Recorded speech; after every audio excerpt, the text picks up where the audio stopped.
오늘 사회를 맡게 된 조금 불편하게 사는 사람들 조성옥이라고 합니다. 오늘 강의하실 선생님은 뒤에 양력이 있고 본인이 스스로 소개는 하실 겁니다. 근데 저희가 이런 자리를 마련하게 된 거는 2030년까지 탄소 중립을 해야 된다고 하는데 그 어디도 이런 것들을 공개적으로 실천하거나 이런 게 없는 것 같아서 저희가 마중물 역할을 해보자라고 해서 시작했고요. 우리가 탄소 중립을 하려면 여러 가지 각 분야에서 탄소를 줄이는 노력들을 해야 되는데 그 첫 걸음으로 올해는 우리가 많은 생활 속에서 많은 것들을 줄여나가긴 하지만 첫 번째로 플라스틱 먼저부터 시작해서 올해 하고 내년에는 또 다른 주제를 더 확대해서 우리 삶 속에서 탄소를 2030년까지 우리 생활 속에서 50%를 어떻게 줄일 건가, 그렇게 줄이기 위한 사회적 노력은 어떻게 나갈 건가를 듣는 시간을 갖도록 하겠습니다. 여기 플라스틱 저기 소식지에 나눠준 이거 보시면 이게 그냥 그동안에는 강의 듣고 알아서 본인 스스로 실천하면 되는데 그렇게 하지 않습니다. 이게 다음번 강의는 6월 마지막 주에 있는데 이때 오실 소장님하고 통화를 해서 우리가 처음 하는 프로젝트를 시작한 겁니다.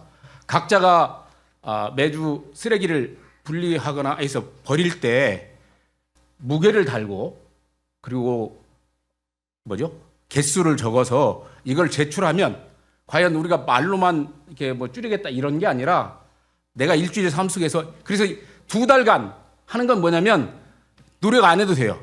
내 평상시 소비 습관, 플라스틱을 얼마큼 우리가 사용하고 있는지 그냥 말로만 줄여야 된다 이렇게 했는데 그걸 확인하는 과정을 4월, 5월 2달간 할 겁니다. 2달 하고 그러면 그거를 그래서 매주 체크하셔서 교회 오시는 분들은 제출해 주시면 못 오시는 분들은 체크해서 사진 찍어서 저한테 보내주시면 됩니다. 보내주시면 저희가 리스트를 엑셀로 다 정리할 거예요. 엑셀을 정리해서 이 박사님한테 보내주시면 이분이 해서 우리는 구체적 실전을 언제부터 어디까지 그래서 6월달 강의에 그럼 올해 우리는 몇 프로를 줄일 수 있겠는지 우리가 달성 목표를 어떻게 정할 건지 이걸 개인과 집단의 노력으로 하겠다라고 하는 겁니다. 그래서 2장을 나눠준 건 뭐냐면 본인이 하나 하시고 더 열의가 있으신 분은 많이 복사하셔서 주변 분들한테도 나눠주시고 전화번호를 드릴 테니까 이걸 매주 그냥 강의 공짜로 듣는 게 아니라 우리도 플라스틱 줄이기 위한 실천 활동을 어떻게 실천할 건지를 보여주는 자세입니다. 그래서 이걸 체크리스트를 만들어서 2달간 우리가 집단적으로 개인과 집단이 해보면서 앞으로의 목적을 어떻게 달성할 건가 해서 그렇다면 오늘 강의는 전체적으로 여기 그 자료집에 나와 있지만 이 주제별로 우리가 줄여야 될 탄소 과제들이 있어요. 그거의 총체적인 녹색성장위원회에서 활동하시던 우리 김정욱 교수님을 모시고 아주 멋진 강의를 들어보도록 하겠습니다. 박수로 모시기 바랍니다.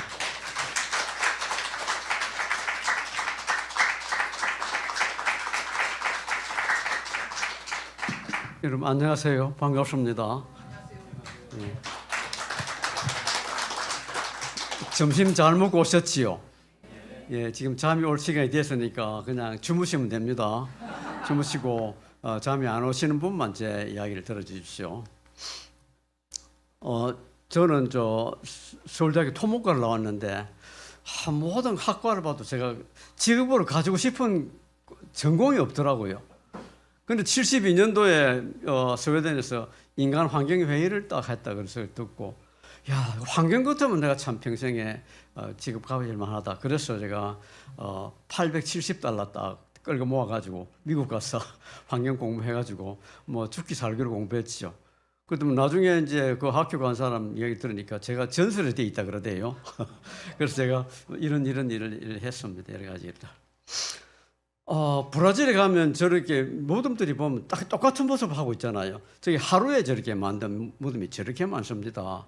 그래서 총 죽은 사람이 코로나 때문에 뭐 70만 명이 넘었다 그러는데, 근데 이런 코로나 같은 인수 공통 감염병, 야생에 있던 질병이 가축이 옮고 가축이 있던 게 우리 오는 그런 병들, 그런 것들이 지금 뭐 엄청나게 지금 많이 늘었습니다.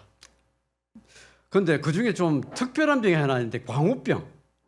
다른 거는 뭐 바이러스나 곰팡이나 박테리아에서 걸리는 이거는 그것도 아니고 단백질 때문에 그래, 단백질 때문에. 왜 이게 단백질이 문제가 됐나 하니까 소한테 죽을 소고기를 먹여놨더만 소가 그냥 단백질 뒤틀려가지고 그래가지고 이 아미노산 결합하는 과정에 전부 다 왼쪽으로 틀어져야 되는데 이거는 뒤틀어가 오른쪽으로 틀어지게 해놨어요.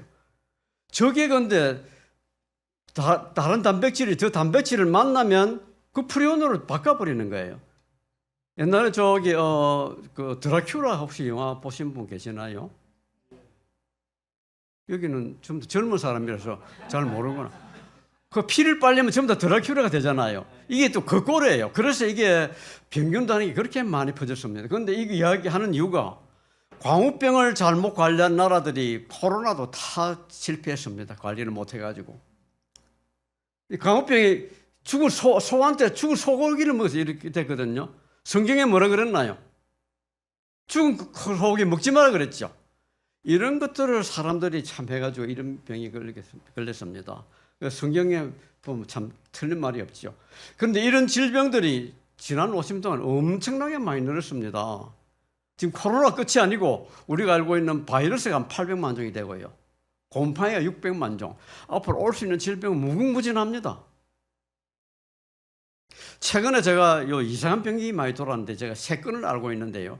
이 병이 걸린 사람이 보니까 저 컴퓨터나 핸드폰 초기화하면 다 사라지고 없잖아요. 새로 시작하잖아요. 사람들한테 그런 현상이 나타나더라고요. 그래서 서울대 교수가 한 사람이 그런 병이 걸렸는데 그걸 말을 새로 배웠어요. 그 사람이. 근데 원래 경상도 말하는 사람이 말을 새로 배우니까 서울말 하대요. 서울에서. 이런 일이 여러분 우리가 알지도 못한 이런 병들이 얼마든지 올 수 있습니다. 그래서 성경이 뭐라 그러고 있나요? 율법책에 기록하지 않은 모든 질병이 멸하지 하고 그리고 그뿐만 아니라 다른 재앙이 우리를 인류 멸망시키기까지 할 거다. 이런 말씀이 났습니다. 그래서 정말로 성경이 참 오묘한 말씀을 적었다 하는 생각이 듭니다. 그런데 이런 질병이 기후변화하고 똑같이 일어나요. 똑같이. 병만 따로 일어나는 것이 아니라. 지금 그래프 보십시오. 똑같지요. 그 지난 50년 동안에 기후 재난이 10배 이상 늘었고요. 경제 손실은 20배 이상 늘었습니다. 지난 100년간 따지면 재난이 엄청나게 많이 늘었습니다. 50년만 떨어지고. 그런데도 불구하고 트럼프가 나와가지고 또 부시도 마찬가지. 기후변화는 없다. 사기다. 이랬더만 하나님이 성이 나가지고 미국에 이런 걸 보냅니다. 얼마나 태풍이 셌는지 저 큰 배가 육지에 올라 있는 거 보세요. 미국의 토네이도 무섭습니다. 여러분. 아무것도 안 남아요. 다 사라지고 없어요. 미국 산불. 해마다 산불 엄청나게 납니다. 그런데 이 산불이 우리나라도 보니까 며칠 전에 왔대요. 영하 50도 미국이. 여름에 또 영상 50도. 영상 50도 되니까 막 나와있던 가축들이 다 떼죽음 해버려요. 일본에도 태풍이 엄청 옵니다. 집 다 실려 내려간 거 보십시오. 저게 해일이 아니고 홍수가 나가지고 강이 넘쳐가 저렇게 해일처럼 저렇게 덮치고 있어요. 태풍 엄청 셉니다, 일본. 대한민국은 뭔가? 사만사미. 미자는 미세먼지 미자. 여러분, 태풍이 오거나 토네이도 와가지고 몇십 명만 죽어도 큰 뉴스거리가 되죠. 우리는 이 미세먼지 때문에 해마다 수만 명이 죽습니다. 미세먼지로 걸리는 제일 큰 질병들이 뭔가 하니까 폐렴, 폐암 이런 것들인데 지금 폐암으로 죽은 사람이 18,000명 한 해 동안요. 폐렴으로 죽는 사람이 22,000명, 수만 명이 죽습니다. 이게 다 미세먼지 때문이라고는 안 하지만은 미세먼지가 가장 큰 영향을 미칩니다. 수만 명이 죽습니다. 이렇게. 그런데 이렇게 기후변화가 계속되면 앞으로 지금처럼 보면 뭐 3도, 4도, 5도까지 올라갈 거로 보는데 그때는 이 지구 생명의 95%도 멸종할 것 같다 이렇게 보고 있습니다. 기후변화 일어나면서 저 빨간 지역이 좀 비가 안 오는 지역들이 강수량이 줄은 지역. 그래서 지금 사막이 엄청 늘어나는데 안타깝게도 전 육지의 3분의 1이 사막 아니면 황무지입니다. 지금. 해마다 우리 남한의 100배 정도 되는 사막이 되고 있고요. 지금 한반도에 거의 우리 남한에 한 100배 되는 땅이 지금 거의 사막이 될 판입니다. 사막이 얼마나 빨리 되는지 몽골 이야기 들어보니까 지난 30년 동안에 1000개의 강과 호수가 사라졌습니다. 2000개 샘이 사라졌고요. 성경에 뭐라 그러고 있나? 계시록 8장 6절 철제 천사가 나팔을 부니 땅의 3분의 1이 타버리더라. 여름에 엄청 덥지요. 지금 카나다가 50도까지 올라갔습니다. 카나다가. 북극이 40도까지 올라갔습니다. 우리나라도 이런 기온 오는 건 시간 문제입니다. 이런 온도 올라가는. 그리고 작년에 지금 폭염이 기록을 세웠습니다. 기록을. 이 폭염이 이런 폭염이 앞으로는 3-4개월 계속될 거로 보고 있습니다. 이렇게 되면. 여름에 덥다고 해서 겨울은 또 따뜻하나? 겨울은 또 추워요. 겨울에 왜 이렇게 추워졌나? 그건 북극이 너무 따뜻해져서 그래, 북극이. 북극이 겨울에 영상까지 올라갔습니다. 그건 어찌 되나? 가장 세상에 추운 것은 북극이 아니고 시베리아인데, 북극이 온도 올라가니까 공기가 팽창을 해가지고 시베리아 공기가 우리 한국에 내려오는 거예요. 그래서 얼마 전에 대만에서 기온이 5도, 7도 떨어지니까 막 사람 몇백 명이 죽었다 그러잖아요. 이런 일이 벌어지는 겁니다. 해수면 계속 올라가고 있지요. 그래서 이런 나라들이 지금 나라가 없어질 거를 걱정하고 있습니다. 이런 나라들이.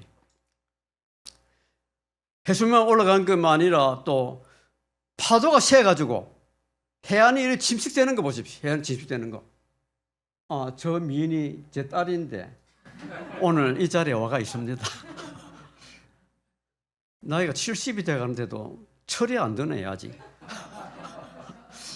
저래서 지금 못 사는 거예요, 해변에서. 그리고 해수면 올라가면서 가장 큰 피해를 보는 나라가 사실은 방글라데시입니다. 이 지도 보시면 알겠지만 산이 없는 나라예요, 산이 없는 나라. 그렇지만 국토의 대부분이 막 비만 오면 물에 잠기고요. 거의 3천만 명의 인구가 해마다 물에 들어갔다가 나왔다가 하면서 살고 있습니다. 물이 오염이 돼가지고 1년에 20억 명이 물 마시고 병들고요. 5억 명이 죽습니다. 계시록 8장 10절 첫째 천사가 나팔을 부니 물이 선물됨으로 많은 사람들이 죽더라. 물이라는 거 왜 만드셨나 하나님이? 우리에게 생명을 주려고 만든 거 아닌가요? 근데 지금 물을 막 그냥 마시면 죽습니다, 사람들이. 공기가 오염돼가지고 1년에 700만 명이 대기오염 때문에 죽는다 그랬습니다. 제일 큰 원인은 미세먼지. 계시록 8장 12절 낮에 3분의 1은 비추의 힘이 없고 서울의 지금 일조량이 옛날보다도 30% 줄었습니다. 아담이 흙으로 만들어가지고 코에 바람을 불어가지고 생겼죠 그랬죠. 그래서 지금 공기를 그냥 마시고 그래서 사람이 많이 죽습니다. 이 하나님 만드신 공기가 아니죠, 이거. 생물이 지금 얼마나 빨리 죽어가는지 모릅니다. 지구 역사상 지금처럼 빨리 죽어가는 때가 없었다고 그럽니다. 공룡 멸종한 거 다 아시지요? 공룡 멸종한 게 훨씬 지금보다 늦다고 알고 있습니다. 지금 바다 생물 죽어가는 거 보십시오. 바다 생물. 군산 사람도 잘 아실 겁니다. 오래 사신 분들은. 옛날에는 꽃게, 물고기 그냥 막 나왔죠. 팔지를 못해가 다 썩었지, 옛날에는. 지금은 물고기 저렇게 다 죽어가는 거 보십시오. 얼마나 죽어가나. 바다 적초가 생기고 오염이 생기면 물고기들 이렇게 떼주고 맙니다. 보십시오. 계시록 8장 8절 둘째 천사가 나팔을 부니 바다 생명의 3분의 1이 죽고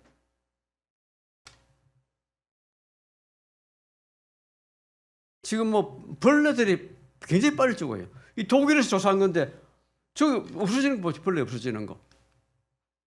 제가 청담동에 집이 있는데 우리 집에 호박이 저래 꽃이 피었는데 벌들이 안 보여요. 벌들이 없으면 어떻게 되나? 아인슈타인이 말했다고 사람들이 전하는데 사실인지는 아닌지 모르겠어요.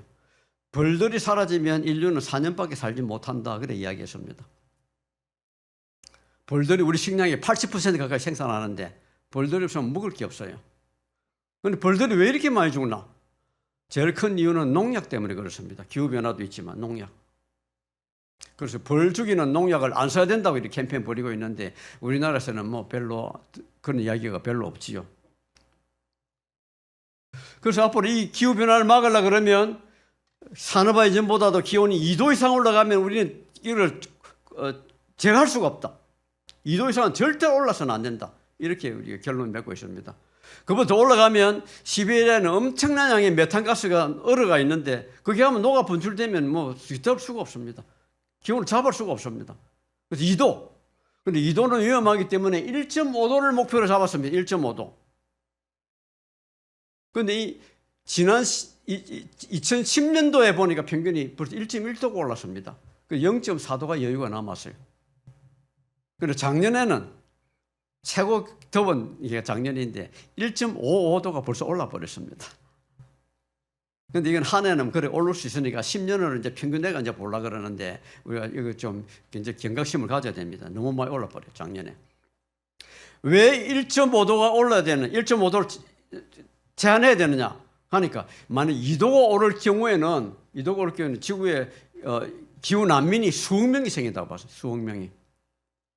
전에 우리나라 예멘에서 한 난민이 한 100명 정도 오니까 난리가 났지요. 못 받겠다고. 수억 명이 생겨 보십시오. 이거 어떻게 지구가 견디겠습니까? 산호초가 완전히 사라진다고 봅니다. 2도로 가면. 산호초가 지구 바다 생물 종의 40%를 가지고 있는데 산호초가 사라지면 그 생물 다 사라져 버려요. 북극이 얼으면 완전히 녹아 없어지고요. 그래서 1.5도를 내야 1.5도 맞춰야 된다. 왜 이런 일이 벌어졌나? 인간이 이 에너지를 너무 많이 씁니다. 우리보다 몸무게가 1000배나 많은 고래만큼 우리 한 사람이 지금 에너지를 쓰고 있습니다.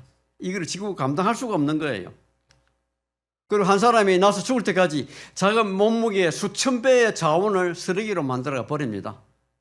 이것을 지구가 감당할 수가 없는 거예요. 그래서 이런 일이 벌어진 겁니다.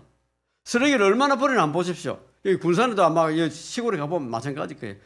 저 시골 도랑에 가보면 막 플라스틱 쓰레기 막 버려놨죠. 왜 거기다 버리나? 비 오면 다 씻어 내려가거든요. 비 오면. 여기도 마찬가지인 겁니다. 제가 하루 우리 동네 돌아다니 보니까 보령에 전부 다 쓰레기를 좀 태우고 있어요. 시골에 뭐 허리 꼬부러진 할머니, 할아버지들이 쓰레기를 들고 나가지는 못하는 거예요. 힘이 없는 거예요. 그러니까 저래 막 태워요. 어떻게 해야 되나?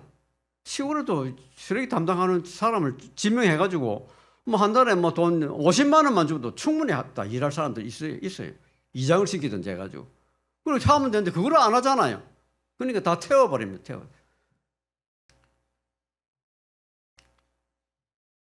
저 플라스틱 태우면 어떻게 되나? 플라스틱을 만드는 게 원료가 석유로 만듭니다. 석유로 만드는데 거기다 첨가제가 들어가는데 단단하게 만들려고 염소를 넣고요. 말랑말랑하게 하려고 부탈레트를 넣고 그리고 질기게 하려고 BPA 넣고 병 뚜껑 있잖아요. 그렇게 달으면 안 되죠. 그 BPA 넣어요. 영수증 종이 얇은데 찢어지면 안 되죠. BPA를 발라요. 그리고 우레탄, 스티로폼 만들려고 그러면 TDI가 들어가요. TDI가. 가전제품 불타면 안 되죠. 불 안 타게 하려고 PBDE를 넣어요. 이것들이 다 환경 호르몬입니다. 불에 태우고 나면. 저걸 세우려서 막 태우잖아요. 다 환경 호르몬이에요. 유일하게 TDI는 환경 호르몬이라고 안 치는데 근데 저기 더 좋은 건가? 저거는 유독성이 다른 것보다도 수십 배가 더 유독합니다. 그래서 여러분 만약 방 안에서 저 스티로폼을 태어나 놓으면 여러분 다 기재를 넘어갑니다. 얼마나 독한지. TDI는 포스겐이 원료로 들어가요. 포스겐 옛날에 유대인들 죽일 때 들어간 꼭 독가스잖아. 그게 들어가는 거예요. 그래서 독합니다. 저게 엄청. 근데 이거를 막 농촌에 가면 막 태우고 있어요. 또 태우면 벌금이 100만 원이라 그래도 동네 사람들이 신고를 못 해요. 어쨌든 아는 사람끼리 어떻게 신고를 하겠어요. 그래서 저런 거 하려고 그러면 우리 시골에 좀 정부 정책을 좀 잘해줘야 됩니다. 저 쓰레기들이 비만 오면 강이 다 떠내려가죠. 댐에 보십시오. 차인 거. 사대강 사업한다고 다 보로 막아놨죠. 거기도 다 전부 다 쓰레기 다 모여요. 쓰레기가. 바다가 새우를 잡으니까 쓰레기 반, 새우 반이에요. 우리나라는 그래도 쓰레기를 수거하지만은 이 인도나 인도네시아, 쓰레기 수거를 하질 않아요. 저렇게 막 떠내려가면 저렇게. 저게 태평양 바다에 모여가지고 우리 한반도 7개 크기의 쓰레기 섬이 만들어져가 있습니다. 누가 만들어 내보내나 아무것도만 태평양에 있는 거는 일본하고 중국이 1등, 2등 하고 있고요. 우리 한국이 3등 하고 있습니다. 뭐가 제일 많이 들어갔나? 어구가 제일 많이 들어가 있어요. 이것들이 나중에 잘게 쪼개집니다. 그래서 플라스틱 만든 게 거의 다 대부분이 다 쓰레기 돼가지고 바다 흘러가고 있습니다. 결국에는. 결국 쪼개집니다. 저게 잘게. 그 수돗물을 조사해 보니까 세계 수돗물이 플라스틱이 전부 다 미세 플라스틱이 다 나와요. 바다에 들어가고 강에 들어가고 물에 사는 생물도 보니까 몸 안에 플라스틱을 다 가지고 있어요. 미세 플라스틱. 물에만 있는 것이 아니고 공기 중에 떠돌아다녀요 또. 그래서 우리가 해마다 어떻게 되나? 먹어서 들어가는 게 플라스틱이 한 10,000조각이 되고요. 숨쉬가 들어가는 게 6,000조각이 된다고 우리가 봅니다. 그런데 숨쉬가 들어가는 게 몸에 더 해롭습니다, 여러분. 먹는 거는 이게 똥을 싸가 나갈 수도 있는데 숨쉬가 들어간 거는 이제 피에 들어가 몸에 박혀요, 그냥.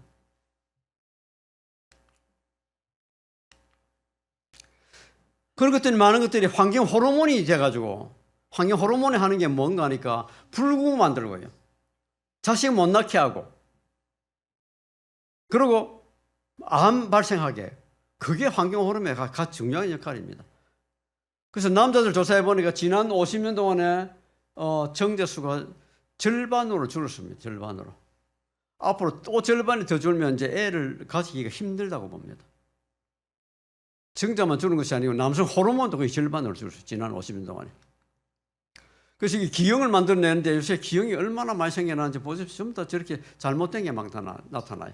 호세아서 4장 3절 이 땅이 들짐승과 공중이나 새가 다 세잔하고 바다에 고기도 없어진다 그랬습니다.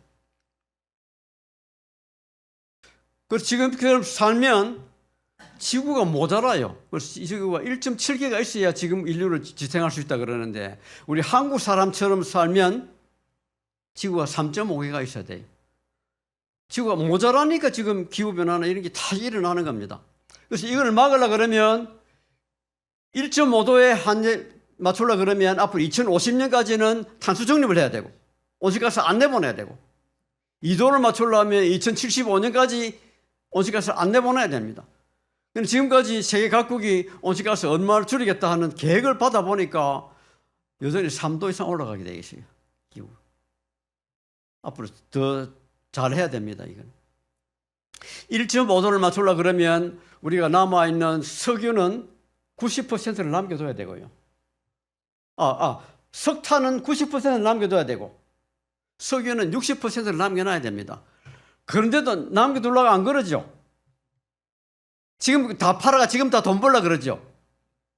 얼마나 아깝네. 우리 후손들은 하나도 쓸게 남겨놓지도 안 하고 우리 세대가 다 쓸라 그래요 지금.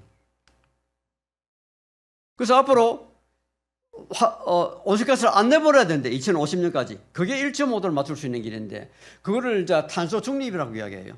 탄소 중립이라고. 탄소 중립이 무슨 뜻인가 하니까 지금 이 계획을 내놓고 나니까 세계 150여 개의 나라가 다 참여하겠다 그랬습니다. 우리나라도 억지로 좀 참여하겠다 그랬는데 사실 제가 녹색성장위원장 할 때 저걸 만들어냈거든요. 책임지고. 근데 정부에서 가져온 안을 보니까 탄소 중립하겠다는 하나도 안 넣었어요. 5개 시나리오를 가져왔는데 하나도 안 들었어요. 그걸 끝에 저게 하도록 해놨습니다. 근데 왜 탄소 중립이라 그러나? 우리 법으로 딱 용어를 정리해놨습니다. 탄소 중립이라는 것은 온실가스 총배출량이 0이 되는 적을 말한다. 배출량 빼기 흡수량 해가지고 0이 되는 거를 그걸 탄소 중립이라 그런다 그랬습니다. 왜 탄소 중립이라 그러나? 온실가스 양을 탄소량으로 계산하거든요. 이산화탄소량으로. 그래서 탄소 중립이란 말이 썼습니다. 그래서 우리나라가 탄소 중립을 하려고 그러면 어떻게 해야 되는가? 제가 3가지를 딱 이야기를 합니다. 첫째, 식량 자립해야 된다. 여러분, 코로나 때 집집마다 막 그냥 식량 사놓은 거 아시죠? 우리는 안 그랬지만은 제 각국이 다 사놨습니다. 개인이 사놓을 뿐만 아니라 국가들이 다 사놨습니다. 식량 수출 금지했습니다. 식량 많이 생산하는 나라들이. 여러분, 세계 위기 닥치면 식량 수입 마음대로 못합니다. 그래서 어떤 일이 있더라도 우리는 밥은 먹고 살아야죠. 그런 나라 만들어놔야 됩니다. 둘째, 에너지도 수입 수출 못합니다. 여러분, 위기 닥치면. 우리나라는 에너지 어떻게 써야 되나? 우리 지금 같은 문명생활인지는 모르겠지만은 문명생활을 최저한 하려면 에너지 우리가 만들어야 됩니다. 우리가 만드는 방법이 뭔가? 재생에너지밖에 없어요. 재생에너지. 우리 에너지 자립해야 된다. 그 에너지 자립하면 자동적으로 여러분 온실가스 안 나옵니다. 에너지 자립하게 되면. 셋째, 어떤 기후 재난이 닥치더라도 우리가 살아남아야 되죠. 국토를 안전하게 가놔야 됩니다. 그 세 가지를 하는 게 우리의 답입니다. 그 제가 주장하는 겁니다. 식량 자립해야 된다 그러는데 제가 2008년도 자료를 가져온 이유가 호주라는 나라가 해마다 식량을 300% 생산해가지고 식량 수출하고 살았습니다. 그에 가뭄이 들어 식량을 작업을 못했습니다. 그랬더만 국제 곡물가가 5배가 뛰어버렸습니다. 곡물 회사가 뭐 곡물 사람 살리 주려고 만든 회사가 아닙니다. 그런 때 있을 때 돈 벌려고 만든 회사가 곡물 회사죠.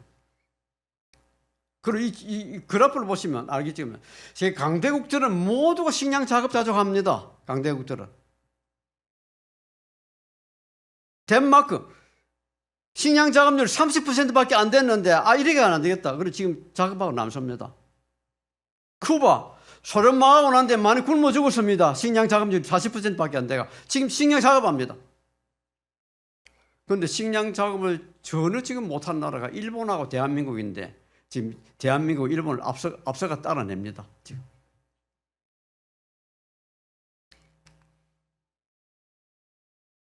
여러분 최근 몇 년 사이에 여러분 물가가 많이 올라간 거 아시죠? 여기 시장을 별로 안 가보는 모양이네요.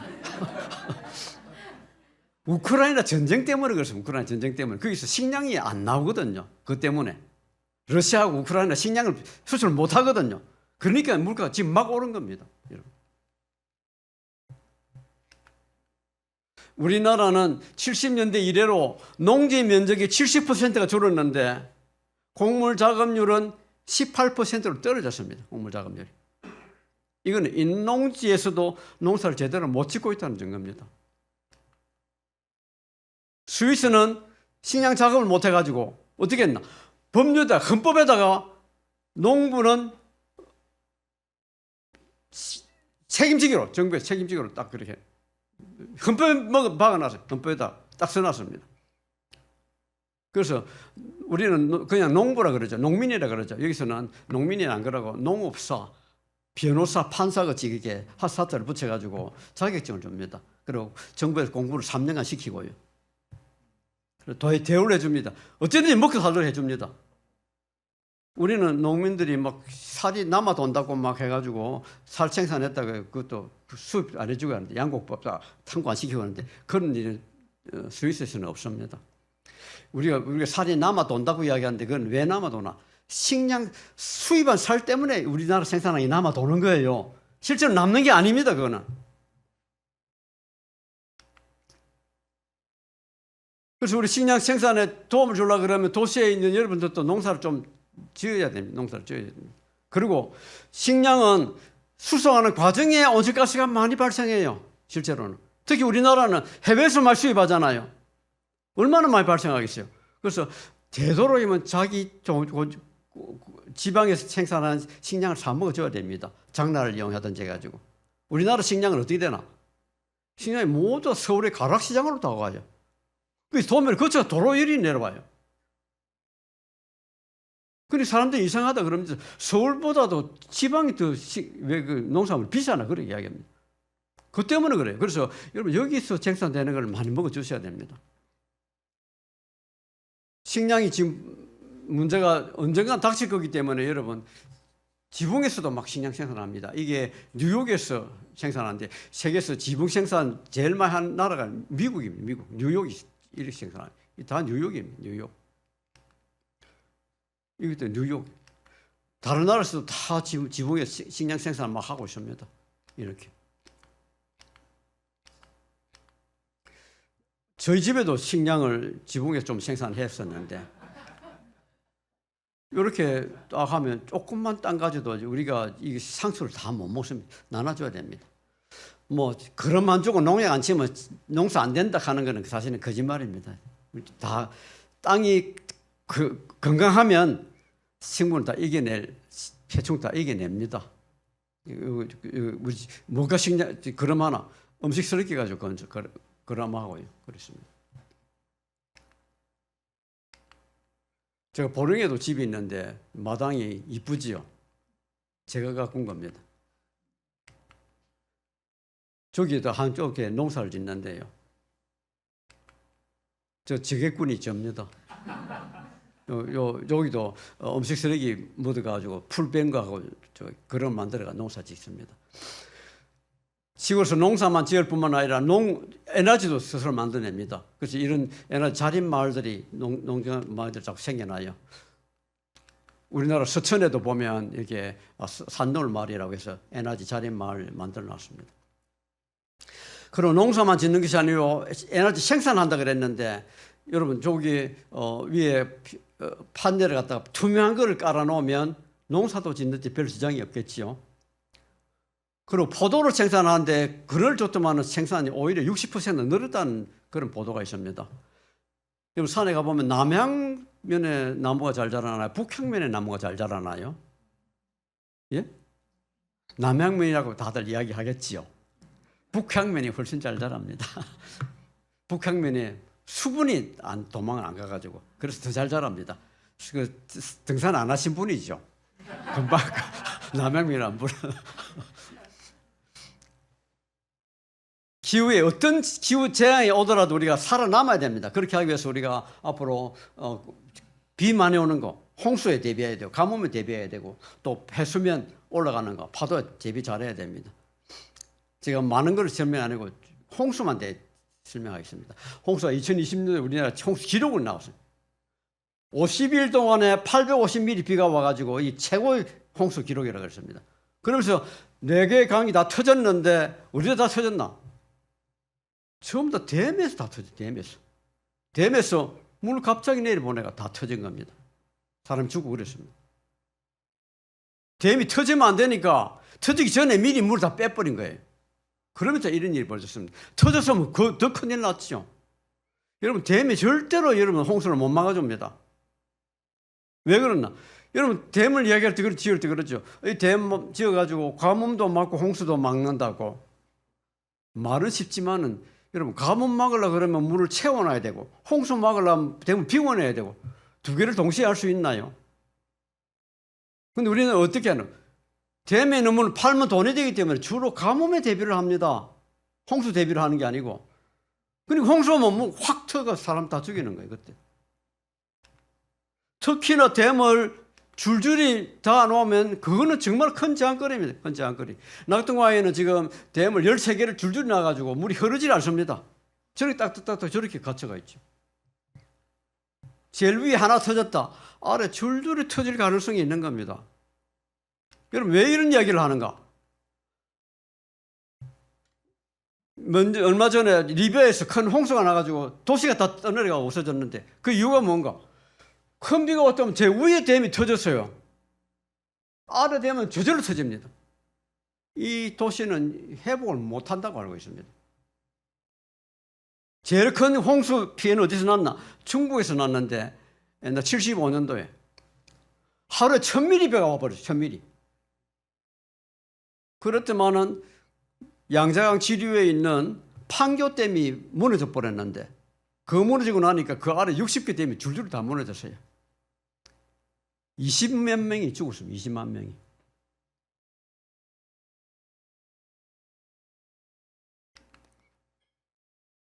그래도 낙동강 사람들은 댐 열 생각 안 합니다. 저 막을 안 하고. 그 물 찰랑찰랑하게 넘치게해가지고 여기다 골프장도 짓고 위락단지도 짓고 그리고 뭐 그냥 관광도 하고 그러겠다고. 그 한 이유가 뭔가? 사생사업하면서 이런 정보를 막 준 거예요. 광 옆에다가 이런 도시를 만들겠다. 이쁜 도시를 만들어주겠다고. 그래 여기는 어떻게 하나? 이런 걸 여기 강 옆에다가 이렇게 두면 안 된다. 이렇게 만들어주겠다고. 여기는 어떻게 만들어주겠냐? 이렇게 만들어주겠다고. 그러니까 시골 사람들이 막 지금 환장하는 거예요. 저거 빨리 만들어달라고. 그러니까 뭘 만들어 터지를 못합니다. 시골 사람들이 워낙 좋아해가지고. 근데 지금 이번 윤 정부 와가지고는 또 14개를 또 더 만들겠다고 이렇게 계획을 내놨어요. 자기 말처럼 절대로 이거 홍수도 막고 가뭄도 막고 못합니다, 여러분.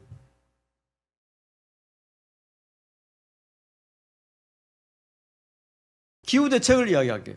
우리나라는 문재인 정부 들어서기까지 온실가스 한 번도 줄인 적이 없습니다. 계속 올라갔습니다. 처음으로 제가 줄였는데 3년 연속 줄였는데 그때 제가 녹색성장위원장 하면서 처음으로 줄였습니다. 자꾸 제 자랑하는 거지요. 박수 받으려고. 그때 처음으로 줄였어요. 그전에 한 번도 안 줄이다 보니까 어떤 일이 벌어졌나? 세계 13,000개 도시의 온실가스 배출량을 조사를 했는데 서울이 세계 1등 했습니다. 중국의 광주 인구 4,500만인데 광주, 심천, 홍콩보다 4,500만인데 그거를 우리가 앞질렀고요. 동경 인구 3,500만 그걸 2배 가까이 앞질러가지고 1등 했습니다. 서울이 1등. 왜 1등 했나? 우리같이 발전소 많은 나라가 없습니다. 여러분. 발전소 밀도 세계 1등입니다. 석탄 발전소, 원자력 발전소 우리가 1등입니다. 세계 1등. 왜 이렇게 많이 지었나? 1인당 전기 사용량을 미국을 앞지르도록 계획을 해놨어요. 거기에 맞춰가 자꾸 발전소 짓는 겁니다. 그러다 보니까 우리 1인당 전기 사용량이 이탈리아, 영국의 2배입니다. 우리나라가. 인구 몇 천만 넘는 나라 중에서는 우리가 세계 3등입니다. 카나다 1등, 미국 2등, 대한민국 3등입니다. 자랑스럽죠. 유럽 나라들은 거의 다 2030년까지 석탄 발전소를 폐쇄하기로 했는데 독일만 유일하게 조금 늦겠다 그랬습니다. 그런데 우리나라는 2030년을 목표로 지금 막 석탄 발전소 짓고 있습니다. 삼척에다.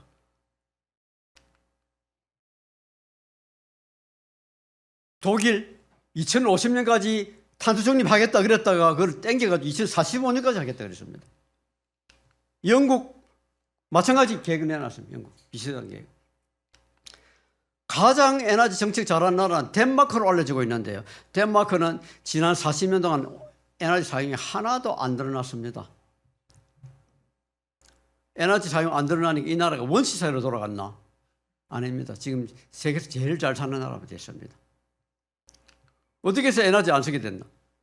옛날에는 큰 발전소 지어가지고 몇 개 지어가지고 정도 공급했는데 이제는 자기 동네 전기는 자기 동네에서 만들었습니다. 자기 동네 발전소 만들으라 그러니까 뭘 만들겠어요? 석탄 발전소 만들겠습니까? 원자력 발전소 만들겠습니까? 거의 다 재생에너지. 그리고 에너지 아끼죠. 그리고 덴마크는 옛날에는 에너지 95%를 수입했는데 지금은 자립했습니다. 에너지 가격이 막 올랐죠. 3배 올랐습니다. 옛날보다. 우리나라보다 3배 비쌉니다. 식량 우리보다 3배 비쌉니다. 그러니까 이 나라가 못 살게 됐나? 가장 잘 사는 나라가 됐습니다. 가장 잘 사는 나라. 저는 하늘을 스스로 돕는다. 저는 그 말이 정말로 진실이라고 믿습니다. 그건 하느님이 그렇게 해주시는 것 같아요. 그렇게 많이 돈이 들지만 음식 먹고 에너지 쓰는데 돈 들지만 그 돈이 어디다 가나? 자기 나라에 다 떨어지는 거예요. 외국가 갖다 주는 돈이 아니고. 이번에 윤석열 정부는 어떻게 계획을 했는가 하니까 온실가스 2030년까지 40%를 줄이기로 계획을 해놨는데 법에 딱 그렇게 명시되어 있습니다. 법에 이렇게 40% 줄인다 이렇게 나눴습니다. 그거는 뭐 여야 합의가 해가 다 만들어낸 겁니다. 그런데 정부의 계획을 세우는 어떻게 했나? 그 40%를 줄이지 않고 수치는 436.6이라는 수치를 똑같이 해놨는데 저게 속임수예요. 속임수. 왜 원래 계획은 총 배출량으로 해놨는데 밑에 순 배출량으로 해가지고 그 흡수량을 빼버린 거예요. 근데 흡수량을 엄청 과다하게 잡아놨어요. 그러니까 막 별로 안 해도 흡수량 수치만 잡아놓은 거예요. 요소에 보면 아간이 훔친 물건을 땅속에 숨겨놔놓고는 전생 졌지요. 저는 물건 훔치는 사람 아간 혼자뿐만이 아니라고 봅니다. 물건을 갖다가 막 좋아한 거를 갖다가 땅에 묻어놨는데 그걸 생각하면서 전쟁에 나가 싸울 수가 있겠습니까, 여러분? 전쟁이 되겠습니까? 판판이 졌지요. 여기도 우리는 숫자 아래다가 딱 숨겨놨어요. 우리나라 윤 정부가 29.6% 줄이는 게 나왔어요. 그리고 어떻게 했나? 그것도 자기 윤 정부에서는 하나도 거의 줄이질 않아요. 그 다음 정부에서 줄이라 그랬는데 그 다음 정부에서 그것도 다 왜 줄이는 걸 걔가 해놓은 것도 아니에요. 좀 남겨놨어요. 제 오른쪽 저만큼 남겨놨어요. 그러니까 꽤가 참 많지요. 자기는 안 하고 막 그 다음 정부에다 밀어놔놓고. 이게 뭐 들통이 안 나겠습니까, 여러분? 세계 사람들이 뭐 바보들만 앉아 있는가요? 멍텅구리들만 앉아 있는가요? 나는 정부가 대한민국 국가가 이래서는 안 된다고 믿습니다, 여러분. 아주 못됐습니다, 저렇게 하는 건. 그리고 어떻게 된다? 기업들이 온실가스 배출량 계획을 해놓은 걸 얼마나 달성했나 보니까 대한민국 꼴찌였습니다, 꼴찌. 그럼 정부가 재생에너지를 만들어주지 않았는데 기업들이 쓸 수가 없는 겁니다, 여러분. 이럴 수가 없는 겁니다, 이거를.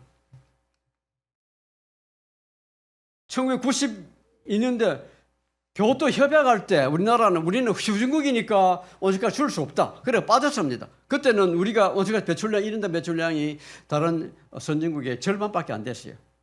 그런데 지난도 30년 동안에 확 내려가고 지금은 우리가 다른 유럽 나라들의 2배입니다. 배출하는 양이.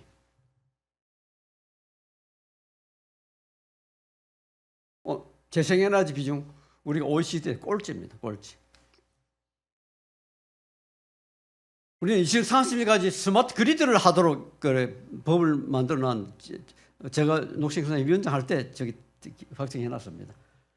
저게 뭐 하는 건가? 어디서 생산되고 어디서 소비되는지 정확하게 정보를 알아가지고 낭비가 없도록 다 배분하는 거예요.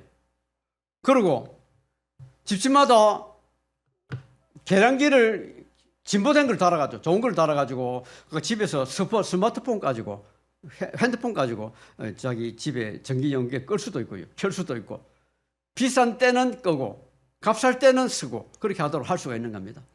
그렇게 하면서 또 전기 저장 장치, 즉 배터리입니다.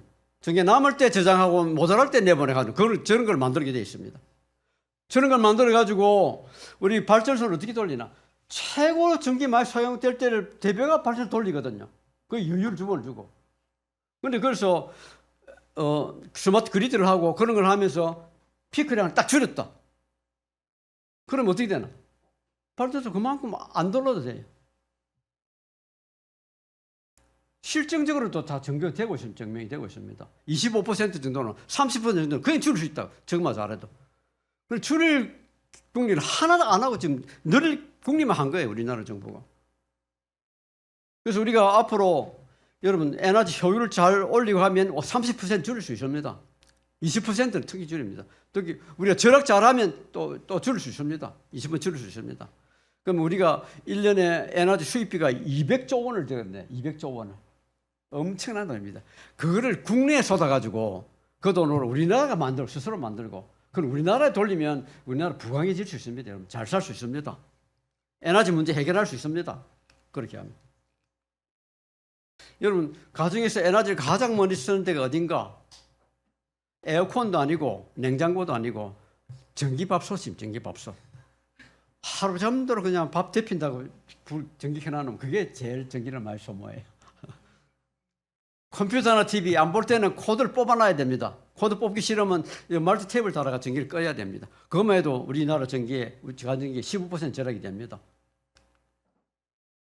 지금 한 가정 1kW 줄이기 하자 캠페인을 벌이는데 저것만 해도 여러분 가정의 전기는 한 7,000원 정도, 10,000원 가까이 정도 줄일 수가 있습니다. 여러분 저것만 하면. 저거 가장 쉬운 방법은 형광등을 LED로 등을 바꾸면 이 절반 달성한 겁니다. 절반. 그리고 보온밥통 그거 쓰자고 밥은 그때 먹고 먹을 때 대표가 먹고 그리고 멀티탭 잘 사용하고요. 대한민국이 좀 여러분 전등이 제일 밝습니다. 세계에서 제일 밝은 전부라 살아요. 그래서 독일 여행 간 사람들이 밤에 컴컴해가지고 밥을 못 먹겠다고 그러는데 밥이 어떻게 들어가는지를 몰라가지고. 여러분 밤에 잠을 자려면 캄캄해야 밤을 잘 잡니다. 캄캄해야 몸이 그걸 알아가지고 멜라토닌이 나오는데 멜라토닌 뜻이 뭔가니까 멜라닌이 뭔지 아시죠? 얼굴에 검부단 피 색깔나는 멜라닌을 갖다가 곱게 만들어주는 게 멜라토닌이라는 그런 뜻입니다. 그래서 여러분 미는 장구르기라 그러죠. 미인들이 잠을 잘 자고 이래가 멜라토닌이 잘 나와가지고 피부가 이쁜 거예요. 그런데 뭐 미인 아니고도 잠 많이 자는 사람이 있기는 하더만. 그러니까 멜라토닌을 많이 내려면 캄캄하게 좀 어두워야 됩니다. 어두워야 돼. 저기 목사님도 아시지만은 저 강원도 하늘길 수도원에 있는 김영남 목사님하고 그게 수도원 원장이 권사님이 한 분 계시는데 그분이 막 전기도 없는 살거든요. 그래가 몸이 막 이렇게 안 좋다 그러는데 얼굴들은 보면 다 훤해요. 그분들이 멜라토닌이 잘 나오는 거죠. 캄캄한 데 살아가지고. 그래서 우리나라가 세계에서 눈이 제일 나쁜 나라가 한국 사람인데 캄캄한 데서 공부하면 눈 나빠진다고 전기불 환하게 해주죠. 전기불 너무 환하면 눈이 쉬지를 못해서 눈이 나빠지는 거예요. 북한은 전기가 없으니까 눈 나쁜 사람이 거의 없어요. 그러니까 이 멜라토닌이 하는 일이 뭔가니까 밤에 잠을 잘 자게 하고 그리고 이제 거기서 앞에 피로 만들고요. 골수 만들고 면역체 만들고 여러 가지 효소 만들고 이런 걸 하는데 그거를 못 만드는 거예요. 그래서 특히 유방암하고 전립선암은 캄캄한데 전기불 밝은 데서 사는 사람이 많이 걸린다 그래요. 그 연구 논문이 나온 겁니다. 제 집이 저는 저런 걸 갖다가 50년 된 집인데 이렇게 딱 리모델링 할 때만은 한 달에 난방비가 50만 원 들던 게 지금 15만 원을 줄었거든요. 그런데 50만 원 옛날 돈으로 지금 15만 원 지금 돈으로. 그리고 옛날에는 내복 입고 살았어요. 추워가지고. 지금은 내복을 못 입습니다. 자전거 타면 돈 하나도 안 들죠. 에너지 하나도 안 들죠.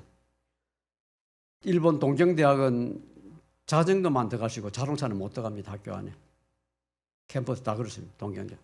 서울대학은 이렇습니다. 덴마크 국회 주차장, 대한민국 국회 주차장 이런 좋은 차 타고 들어와서 뭐 하는가 들어가 봤더만 처음부터 잡니다. 이렇게. 처음부터 자고 있습니다. 태양광 좀 전기 달아라 그랬더만 동네마다 난리가 났어요. 중금속 뭐 오염 싫다. 우리는 태양광 죽어도 싫다. 그래가 막 그냥 결사반대 막 붙여놨어요. 여러분, 자기가 쓰는 전기는 자기가 책임을 지는 게 당연한 겁니다.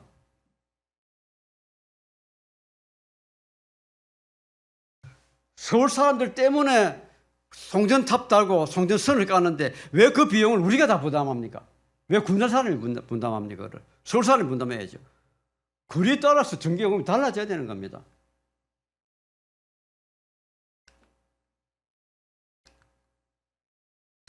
태양광 달 수 있는 자리는 많습니다, 여러분.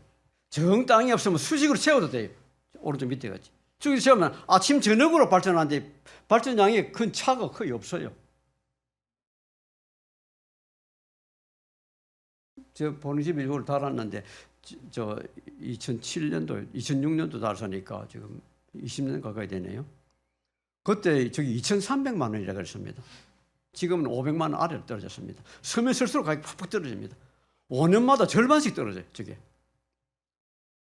2,300만 원이지만은 우리가 낸 돈을 300만 원만 내고 했는데 300만 원 굉장히 아까워했지요.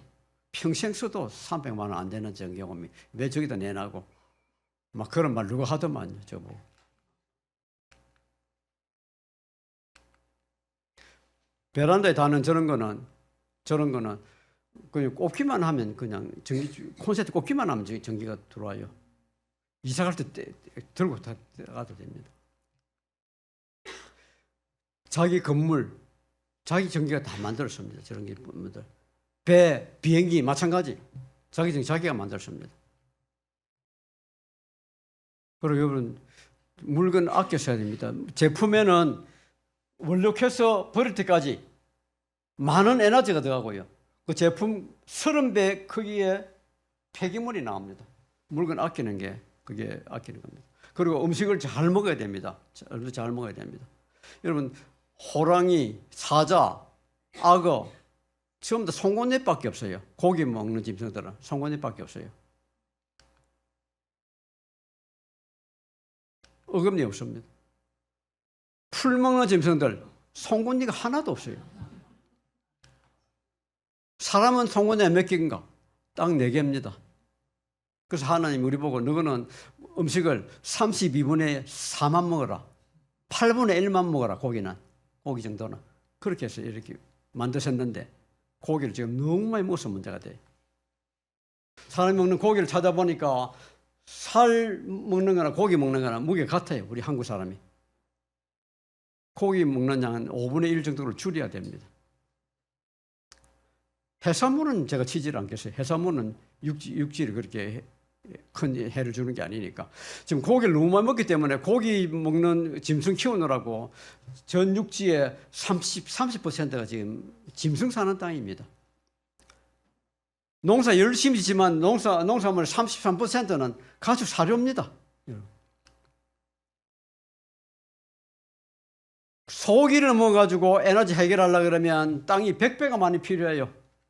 살농사 짓는 것보다. 오직가서 10배가 많이 나옵니다. 고기를 너무 많이 먹기 때문에 여러분, 이런 광우병 같은 이런 병들이 돌아온 거예요. 실제로.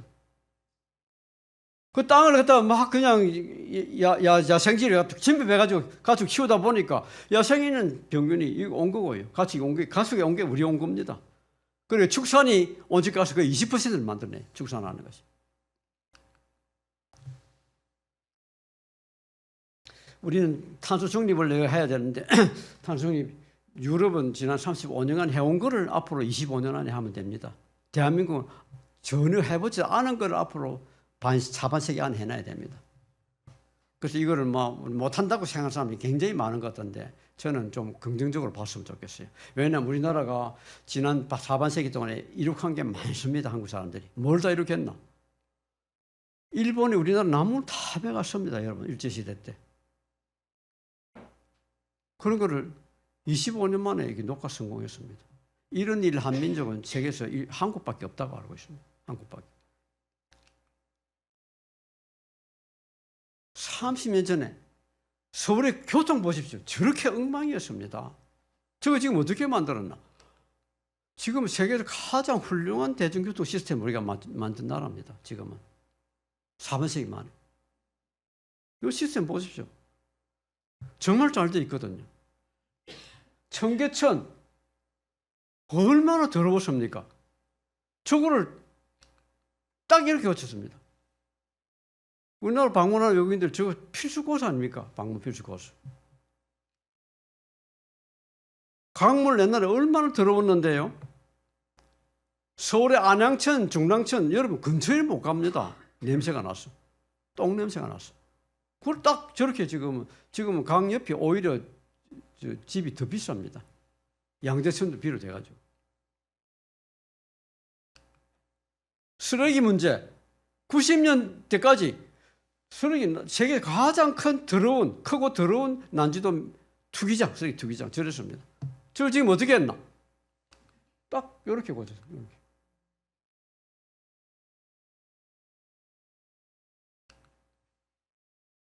그래 유엔의 특별 상도 받았습니다. 쓰레기를 저렇게 만들었다. 지금 상암도 사람들 얼마나 고마운지 모릅니다. 옛날에 거기 사람 못 살았습니다, 여러분. 파리, 냄새, 쥐. 우리나라 저렇게 한 거는 지금 쓰레기 제도가 지금 많이 달라졌는데 종량제 실시하죠. 쓰레기 내는 돈을 내야 되죠. 그리고 음식 쓰레기 분리하죠. 저 하고 난 뒤에 확 달라졌습니다. 그 쓰레기 종량제하고 음식 쓰레기 분리하는 걸 갖다가 세계에서 자랑을 많이 합니다. 세계 많이 자랑합니다. 저 자랑하는데 사실 저 종량제하고 음식 쓰레기 분리하는 거는 제한한 거 접니다.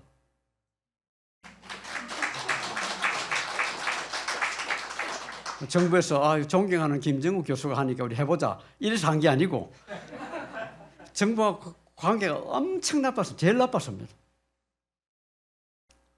그런데 주민들을 제가 선동해가지고 이게 음식 쓰레기 받지 마라 그렇게 이야기하고 쓰레기 하나하나 다 조사해가지고 종량제 하도록 그래가지고 실시된 거예요. 그래서 정부에서 제가 제안한 건지도 몰라요. 제가 제안한 줄 알아서 막 안 한다고 막 그랬을 거예요.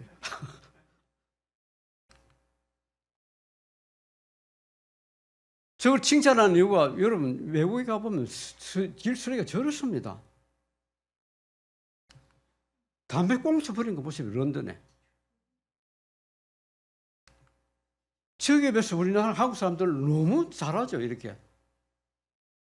여의도에 갔는데 쓰레기 하나도 없이 다 쓰레기 봉투 담아내고요. 그런데 우리나라에 저럴 사람만 있는 건 아니더라고요 보니까. 한남동에 가니까 뭐 쓰레기를 막 버려나가. 8톤 쓰레기를 버려놨는데 저걸 돈을 받아야죠. 쓰레기 봉지만큼 들어가면 돈을 받아야 되죠. 근데 왜 서울시는 저걸 돈을 안 받나요? 외국 시민들은 돈 받아야죠. 저거.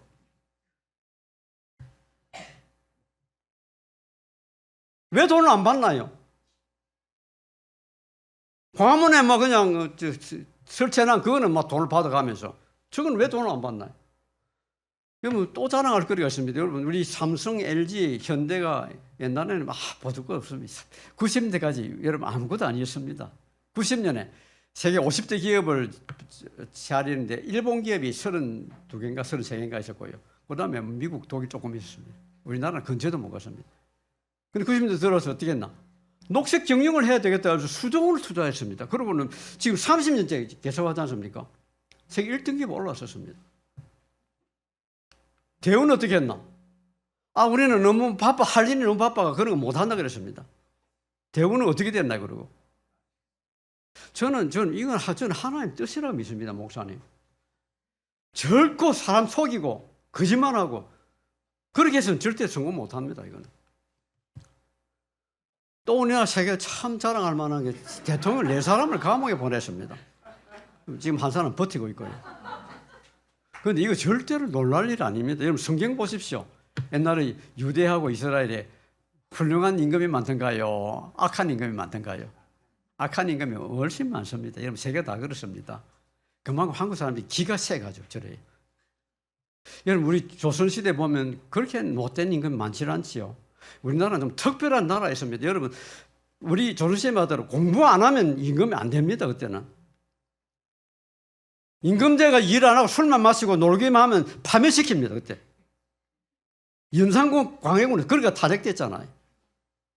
그래서 우리 그렇게 못된 임금이 많지는 않았어요. 그런데 여러분 생각해 보십시오. 저렇게 나쁜 대통령이 많았는데도 어떻게 우리가 30년에 비교해 보면 어떻게 이렇게 좋은 나라가 됐나요? 여러분 신기하지 않나요? 그 우리 국민들 힘이라고 저는 믿습니다. 그런데 교회는 정말 달라져야 됩니다. 지금 교회가 너무 욕을 많이 먹고 있는데 교회는 살아있는 교회는 세상 흐름을 거스르는 생명을 보여줘야 됩니다. 물고기, 살아있는 물고기는 항상 물길을 거슬러 봅니다. 죽은 물고기, 물길 따라 떠내려갑니다. 죽은 교회, 세상 물길 따라 흘러갑니다. 여러분 거기에 힘을 내시기 바랍니다. 그리고 우리 가톨릭 교회는 탄소 중립을 하겠다 그러면 딱 모든 가톨릭 성도들이 다 따라합니다. 개신교는 어떻게 하나? 9개 교단이 탄소 중립하겠다고 선언을 했는데 개개 교인이 다 자기가 주인이에요. 안 따라합니다.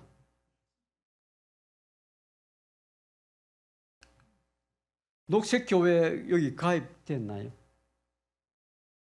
녹색교회 좀 여기 가입할 수 있을 것 같은데 녹색교회 가면 이게 100여 개 교회가 여기다 서로 정보를 주고받고 하면서 해마다 모임도 하거든요. 그러면서 하는 게 뭔가 에너지 줄이는 방법, 그리고 태양 에너지 쓰는 거, 그리고 여러 가지 그걸 많이 또 올려요. 일들을 많이 해요. 그러면서 한 중에 하나가 몽골에 나무 심기 운동을 했는데 몽골에 엄청 숲이라 해가지고 했는데 10년이 되도록 가봐도 너무 꼬챙이 막 꽂혀 있어요. 저기 수필하기 좀 부끄럽다 그랬는데 10년 지나고 나니까 어떻게 됐나? 갑자기 이렇게 나무가 확 자란 거예요. 이렇게. 이 열매를 가지고 적을 만들어가 팔기도 하고요. 열매 팔기도 합니다. 그럼 묘목 팔기도 하고요. 그리고 지금 자립된 상태입니다. 제 키하고 비교해 보십시오. 나무 저리 컸어요. 저는 이게 좀 하나님 하시는 일이라고 믿는데 어떻게 갑자기 그렇게 이렇게 나무 클 수가 있나요? 10년 지나고 나니까 딱 자리 잡아 이럴 때더라. 여러분 우리 교회가 좀 정말 각성해야 됩니다. 옛날 40년 동안 광야 생활할 때 불평이 많았지. 우린 제대로 먹지도 못하고 입지도 못했다. 근데 하나님 말씀이 뭔가? 이 40년 동안 너희 몸에 걸친 옷이 헤어진 적이 없고 너희 발이 부르친 적이 없다. 옷 헤어진 적이 없다는 건 다 꿰매가지고 수순했겠죠. 왜 안 헤어졌겠어요? 그걸 헤매진 적이 없다 그래. 저걸 보면 하나님 너무 짭니다. 지금 여러분 한 가정이 적어도 3kW 전기를 쓰는데 한 가정이 3kW 같으면 말이 14마리 4마력 말 4마리 말 4마리가 여러분 가정에서 밤낮없이 일하고 있는 거예요. 말 4마리 같으면 어떻게 되나? 강호동 같은 실험 선수가 20명이 여러분 가정에서 노예가 일하고 있는 거예요. 그러고도 우리가 못 산다고 이야기할 수가 있나요? 우리 지금 너무 잘 사는 겁니다. 못 사는 사람이 있는 것이 아니고 부자가 못된 사람이 있는 거죠. 우리가. 성경에 하나님이 아담과 하와한테 첫째 내린 명령이 너는 땅에 충만하라. 땅을 정복하라. 생물 다스리라. 땅에 충만하라는 것은 마이모니데스 유대인 아주 유명한 유대인 성경학자입니다. 12세기 사람인데 저는 에스라 이후로 저만한 성경학자가 없다고 봐요. 저는 저분이 해석하기를 땅에 충만하라는 것은 땅이 필요한 것을 줄리대로 채워줘라 하는 뜻이라고 했습니다. 우리가 땅을 줄리대로 채워주면 땅이 우리를 또 채워준다. 정복하라. 예수님이 우리를 정복하는 게 뭐 우리를 협박하고 막 두드려 패고 이래서 정복하나요? 예수님은 섬김을 받으러 온 것이 아니라 섬기러 오셨다 그랬죠. 그래서 땅을 섬기듯이 이렇게 가고 보살피는 그게 정복하는 겁니다. 그리고 생물 다스리라. 다스리라 그럴 때만은 막 이제 뭐 총칼 들고 막 두드려 패려 그러죠. 우리나라에서는. 그게 아니고 다스리는 건 잘 살도록 보살피는 게 다스리는 거랬습니다. 저게 우리가 할 일. 그리고 아담과 하와한테 에덴 동산 이끌어서 하신 말씀이 뭡니까? 넌 이거를 다스림이 지켜라. 천주교 성경에 번역 참 잘했습니다. 일구고 돌보라. 일구고 너가 먹고 또 그 지속할 수 있도록 돌봐줘라. 이런 뜻입니다. 요한계시록에는 그에 반대되는 대기가 있는데 마지막 날에는 하나님이 상벌을 주시는데 주의 이름을 경외하던 자들은 상을 주시지만은 땅을 망하는 자들은 멸망시킨다 그랬습니다. 즉 요한계시록에 갑자기 나온 것도 아니고 시편에도 이런 말이 있습니다. 하나님께서 손수 만드신 것을 너가 아무렇게나 오용하면 너는 다 멸망시킨다. 그런 말씀이 시편에 있습니다. 오늘 제가 강의는 여기서 끝나겠는데 질문 있으면 질문 받을게요.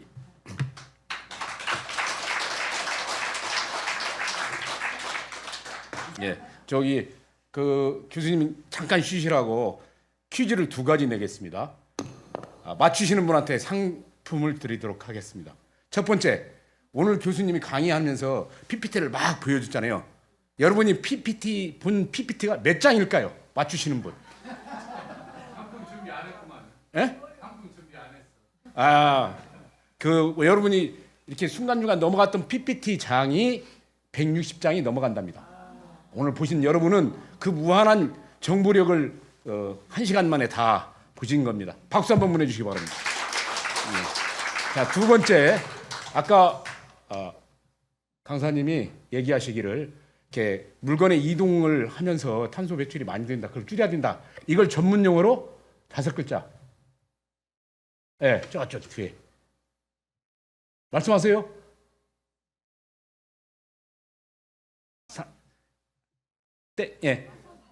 예, 맞습니다. 탄소 발자국. 탄소가 물건이 이동하면서 탄소 발자국을 내는 거, 그것을 탄소 발자국으로 해서 그걸 발자국을 줄여야 지구가 탄소 중립을 갈 수 있다. 예, 따로 저한테 전화번호를 주시면 제가 상품을 드리도록 하겠고요. 자, 전화번호 적으세요.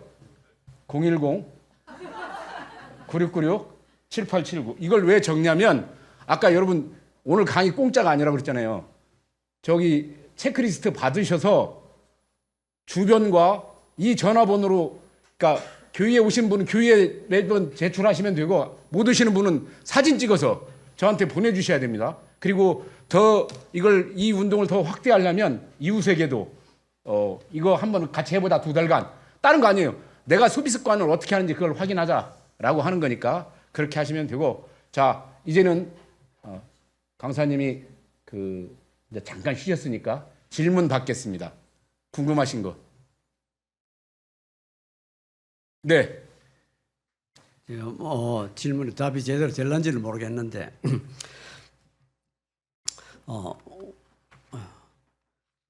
우리나라 지금 교육 시스템이 굉장히 잘못됐습니다.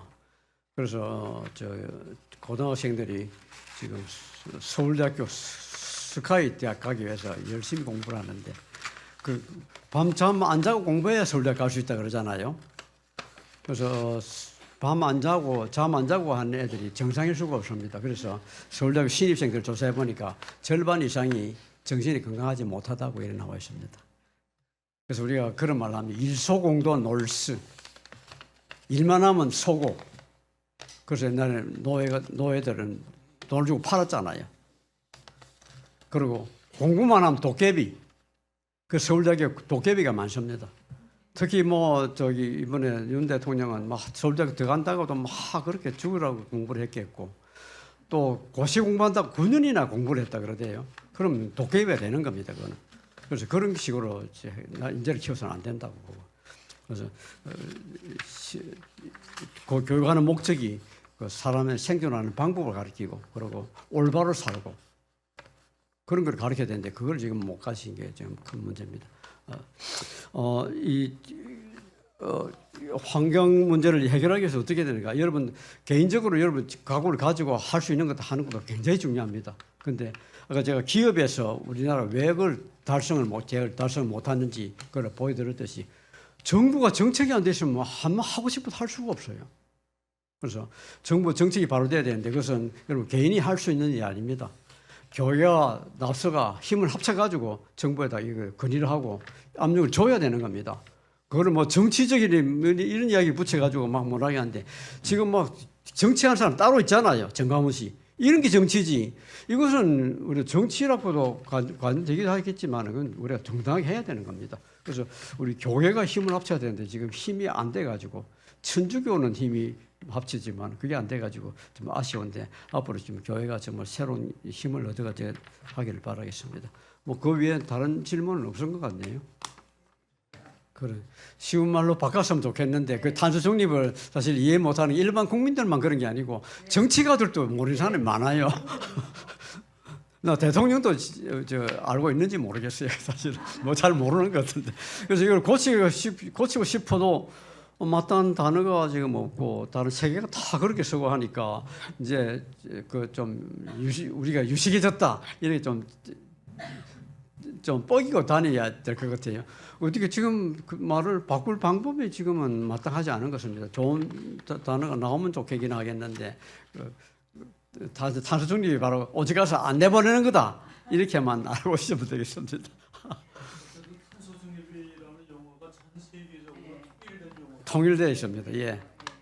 전 세계적으로 통일. 그건 아마 특히 미국 사람들은 하나님 무식한 사람들이 많아가지고 미국에는 정말로 모르는 사람 많을 겁니다. 그게 무슨 뜻인지.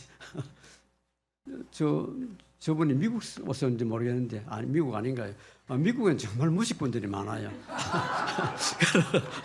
그래서